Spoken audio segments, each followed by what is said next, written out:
Could this machine spell the end for the petrol scarifier? Stay with me and we'll find out. Okay, so we're mid-September. We've got one last opportunity to do some renovations. Last time we were here doing that, we didn't quite go to town. We just did a micro renovation, but just before the autumn fully comes in and then the winter, we're going to really hammer this today. And I just wanted to put the Albert Sterling through its paces, more so for the battery to see how much we get out of it, and then we can come up with our own conclusions as to whether we still need a petrol scarifier or whether this could do a job. One thing I have got in the scarifier's favour in terms of the petrol scarifier is that I know before I start that this ejects out through the front, and the petrol scarifier, because we've took the bag off and the flap stays down, it just leaves it on the deck, which is good, whereas on this it's going to fire it into the bag, so we're going to have to empty it that more often than we would rather than raking it up. So that's 1 point to the petrol scarifier so far. Okay, so let's just have a quick look over this lawn and why we're going to be doing the major renovation, because we didn't do it last time. It's just in desperate need. I haven't fed it recently because I was going away, so I didn't want the lawn to get away with itself, but in doing that I've actually set it back in terms of it's got some disease. I'm not quite sure what it is. Never seen anything like it before.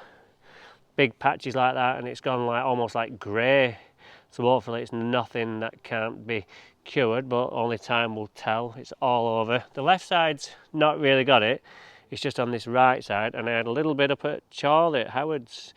But I've kind of put some stuff on which I'll show you later, which is just the winter magic that I'm going to bring out, and it seems to have knocked it back a little bit, so hopefully there is a cure in sight. But just generally it just needs that last autumn renovation, and then we can get some new growth, get some autumn punch on and get this looking right for the winter, because we're fast running out of time to keep things looking nice before all the winter comes, all the leaves come, worm casts get bad.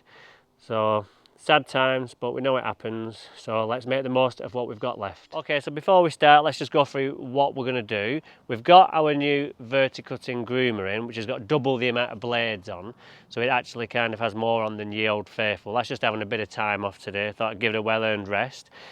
And to imitate the petrol scarifier, I've just dropped this down to number 10. I'm not going to go through all the levels to find out which it is. Because it's a vertical thing, obviously it's not going to go as deep as a petrol scarifier, which is another point to the petrol scarifier, because that can actually go deeper. And another point for the petrol scarifier is that that's got an engine, so I don't need to worry about power or it running out of juice, whereas with the battery I will. So that's, I think, is that 4-0 to the, is that 3 or 4-0 to the petrol scarifier? It's not looking, I think we're still going to need it, aren't we, maybe, but who knows. So that's why we're doing this. So I've reduced it down to 10, that's the lowest, to imitate what we would do with a petrol scarifier. And like I said, we'll be picking up the grass in that. So I won't have to rake it, hopefully, but we'll still have to go over it with the hater, which I've got out there, which we would have to do anyway with the petrol scarifier. But let's get cracking. I've already cut the grass on Monday, it's not grown that much, so what I'm going to do is I'm just going to get straight on with the Sterling in the scarifying mode, so let's get to it.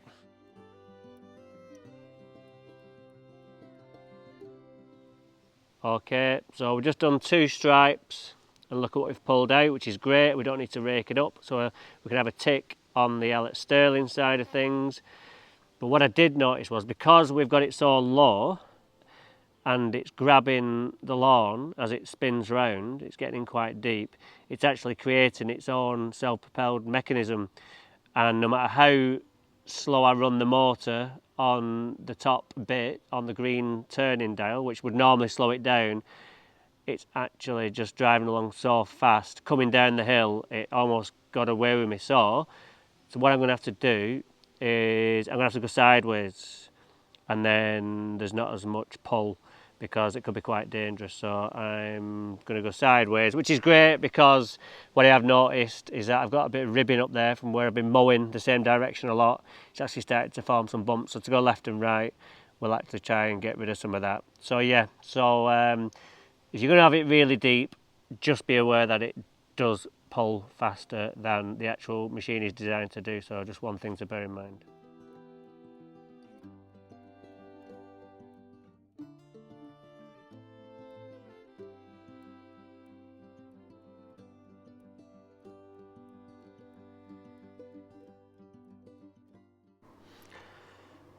Okay, so that's done. We've got one bag there, another bag up the drive. It's done a better job than I thought, to be honest. It is really, really vicious for the machine that it is. We have used on that 5 bars, 3 bars. We've got 2 left, so that'll give us enough to cut it. So probably that's not going to take that much. I think we'll probably still have like 1.5 bars left. So I probably wouldn't want to risk doing anything bigger than this job on this right side if I only had one charge. I have got my charger with me, but what I was going to do was going to do both sides with this. But I think what we'll do is, just to make it a fair competition, I'll come back another day and we'll do another video on that side, but we'll do that with the scarifier, and then we can proper see the results of the two put together, because that's what it's about. It's not about just praising one and not the other, or kind of slagging the other one off and just praising one. So we'll do that. Another plus point to do with the scarifier is that it's much easier to clean. If you have a look, that is all stuck on there, so it's going to take a bit more time to get all this out, whereas with the scarifier nothing holds on to the blades really, because they're not sharp and hooked like these. So a bit easier to clean, and it's just a case of getting your hand in and cleaning the deck out, whereas this is probably take it out and you'd have to, I'm not sure what you do, get a wire brush or blow it or power wash it out.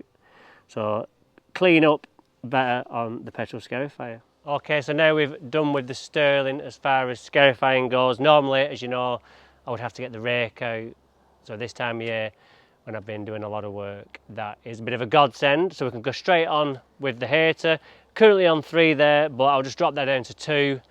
And just because I said before about some ribbing on the first couple of stripes up there, what I've been tending to do is, I'm cutting with the Rotary at the moment, is just going diagonal. So what we'll do is we'll go with the diagonal first, and then we'll get back on with the Sterling with the cylinder blade on, and then we can just get it down a bit more and polish those tips off so it doesn't all go white, and then we'll get our winter products on.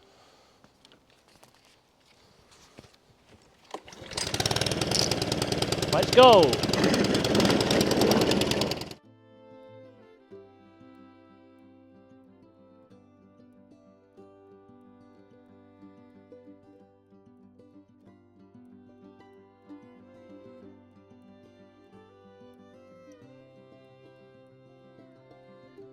Okay, so that's the first pass done just with the hater there, and number 2.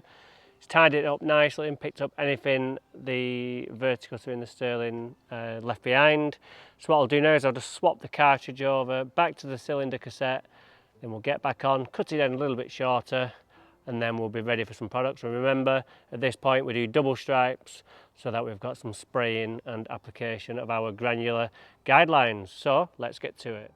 Alright, so we're just about to swap over the cassettes. Now I've not done this for a while in terms of a record breaking attempt, so we're going to give it a go. I feel like I've got good hand-eye coordination at the minute. Been back on tools for a good 10 days now, so it'll be interesting to see if we can get it down to less than 10 seconds where I was around about last time. Last time I did it, I messed up a little bit, didn't I? I got a bit panicky and I ended up getting all confused and doing things that I would never ever do, even doing it really slow. I just ended up basically failing. So let's give it another go. So start the clock.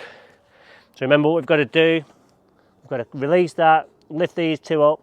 We don't have to do it in that order, but I think that's what I'll do. And then we've got to remember to get them both down and click it back in. And remember, once you've clicked it back in, then this will start. If you don't click that back down, it cuts it off as a safety thing. So let's go. 1, 2, 3, go. Oh,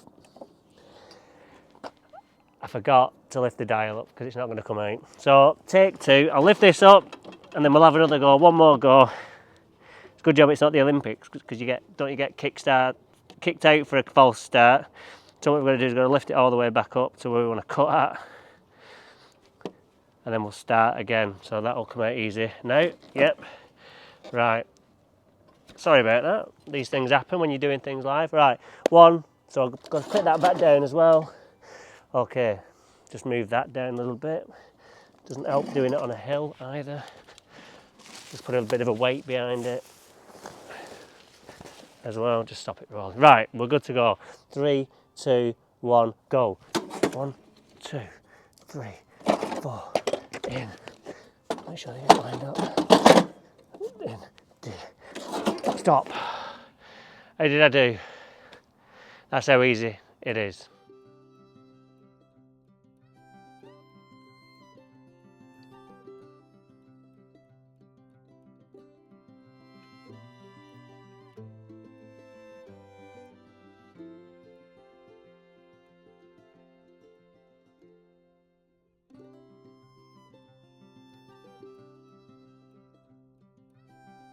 Okay, so the next step in our autumn lawn care plan is to get on with some granular fertiliser. Now there has been a bit of a time delay because I realised when I went to get my granular fertiliser out, I'd left my spreader back at the Wembley job on Sunday, so I had to go and get it. So whilst I was there, I just took a quick photo just to see how things were. So you can see by looking at this that the leaves are beginning to fall on the lawn, so I'm really pleased that we put the covers on. So getting back to this job, we're just going to go on now with our autumn punch fertiliser. Now you might disagree, you might agree, but at this time of year the customer, all they want to see is the colour. So the two main ingredients that we're looking for in our product is iron and magnesium. Iron is going to give us the chlorophyll content to make it green, and the magnesium is going to make it green because that is our core element of the grass plant itself. So we're just going to put that on. We've got a little bit of nitrogen in there as well, which is going to keep the grass growing,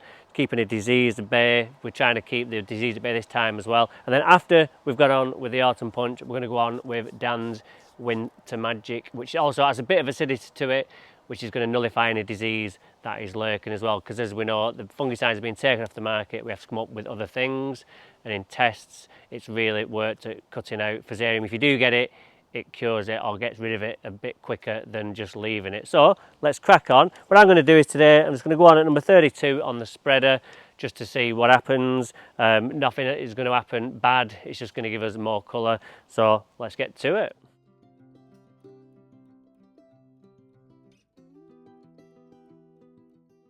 So just before we go on with our liquid fertiliser, it's just a good idea to blow or sweep the path to get the granular fertiliser off. Because it's got iron in, it will stain when it gets wet. So just do this before spraying any water. Okay, so we're just about to go on with our Dan's Winter Magic. What's different than Dan's Magic, I hear you ask? Well, for example, this has got iron in, which Dan's Magic hasn't, which is great for winter. This is going to give us an instant hit of iron to stop any moss forming as well. It's given us great colour. We've got trace elements in there, boron, zinc, copper, manganese, and then we've got our normal nitrogen as well with the calcium attached to it. So also in the tank I've got our Stella, Grace and Orbit, just the normal offenders. So let's get it on, let it get watered in by the rain when that comes, and then in a couple of weeks this lawn will be looking absolutely fantastic, and that's when these products will all be available. So let's get to it, and then we can get on with the other side another day and I can go home. And just to give you a little sneak peek of what to expect from Dan's Winter Magic, I sprayed it neat last Thursday at the Galactic job where I look after that little triangle at the top. I just sprayed it on there neat, just to show you how mild it is, and look at this result 6 days later. It's absolutely fantastic. So that's what you can expect. You can spray it neat if you want, but you don't need to because we've tailored it to do 500 square metres like everything. But I just wanted to show you that spraying it neat on the hottest day of the year didn't cause any problems, and it didn't get watered in for about 4 days. So yeah, so let's crack on. Okay, for some reason it didn't want to film the time lapse there. I don't know what happened, but I did do it. What I also did was I just went over a few stripes on next doors as well to give you an idea of how good it is. So join us next time when we're doing this side. What we'll do is we'll bring Ye Old Faithful and we'll do that side with Ye Old Faithful, but we'll still do everything the same in terms of the products we've put on, and then we'll see which side comes up best. If you want to see more lawns being turned around like this, join us next time on Daniel Hibbert Lawn Expert. Take care and we'll see you soon, and don't forget to like and subscribe.